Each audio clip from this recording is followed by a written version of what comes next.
ఈ సంఘటన జరిగినటువంటి విషయం తెలిసిన మరుక్షణం నుంచే అందరి మంత్రులతో మాట్లాడుతూ, సంబంధిత అధికారులతో మాట్లాడుతూ, ఆసుపత్రులతో మాట్లాడుతూ కావాల్సినటువంటి నివారణ చర్యల కోసం, తీసుకోవాల్సినటువంటి చర్యల కోసం కాన్స్టాంట్గా మానిటర్ చేస్తూ ఉన్నారు.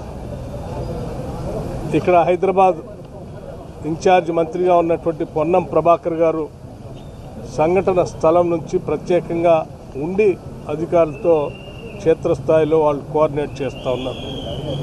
వైద్య ఆరోగ్య శాఖ మార్చులు శ్రీ దామోదర్ రాజనరసింహ గారు ఉదయం నుంచి ఇక్కడే హాస్పిటల్లో ఉండి క్షతగాత్రులకు జరిగినటువంటి సంఘటనపైన విచారం వ్యక్తపరుస్తూనే వాళ్ళకు కావాల్సినటువంటి అన్నీ కూడా దగ్గరుండి పర్యవేక్షణ చేస్తూ ఏర్పాటు చూస్తూ ఉన్నారు.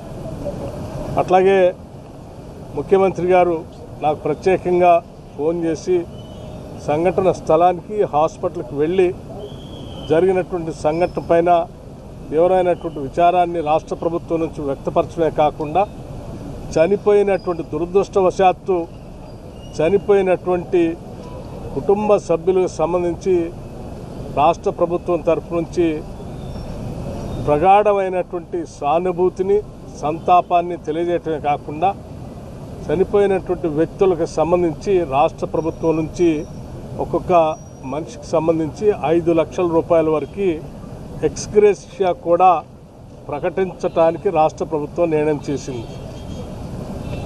సరే, వారి జీవితాలలో తిరిగి తీసుకొని రాలేం, కానీ సాధ్యమైనంత వరకు ఆ కుటుంబానికి ఎంతో కొంత వెసులుబాటు కల్పించడానికి ఈ 5 లక్షల రూపాయల ఎక్స్గ్రేషియా ఒక ఆర్థిక సహాయాన్ని ప్రభుత్వ పరంగా ప్రకటించడం జరిగిందని మీ ద్వారా తెలియజేస్తూ ఉన్నాను.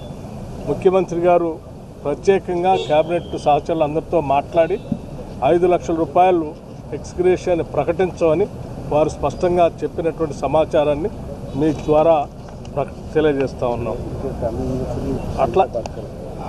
అలాగే సంఘటన జరిగిన మరుక్షణం నుంచే అటు ఫైర్ డిపార్ట్మెంట్ వారితో కానీ, లేకపోతే ఇతర సిటీ పోలీస్ కమిషనర్ వారితో కానీ, మున్సిపాలిటీ వాళ్ళతో కానీ, రెవెన్యూ డిపార్ట్మెంట్తో కానీ, హెల్త్ డిపార్ట్మెంట్తో కానీ నిత్యం మానిటరింగ్ చేస్తూ ఆ కుటుంబ సభ్యులతో కూడా ఫోన్లో ముఖ్యమంత్రి గారు పర్సనల్గా మాట్లాడటం జరిగింది. మంత్రులంతా దగ్గరుండి ఈ క్షేత్రస్థాయిలో కావాల్సిన ఏర్పాట్లు కూడా చేస్తూ ఉన్నారు. ఈ సంఘటన జరిగినటువంటి బహదూర్పురా తహసీల్ చార్మినార్ ప్రాంతంలో ఉన్నటువంటి గుల్జార్ హౌస్లో సరే, ఇది ఆ ప్రాథమికంగా అందిన సమాచారం ప్రకారం ఎన్ని గంటలకి ఉదయం పూట ఫైర్ యాక్సిడెంట్ లోపల షార్ట్ సర్క్యూట్ వలన జరిగినట్టుగా ప్రాథమిక సమాచారం ప్రకారం భావిస్తూ ఉన్నారు. ఆ బిల్డింగ్లో పడుకున్నటువంటి వాళ్ళు ఆ షార్ట్ సర్క్యూట్ వల్ల రేగినటువంటి మంటలతోనో పొగతోనో వాళ్ళు మరణించినట్టుగా ప్రాథమిక సమాచారం ద్వారా సంబంధిత అధికారులు ఇచ్చినటువంటి సమాచారం తెలియజేస్తూ ఉన్నారు.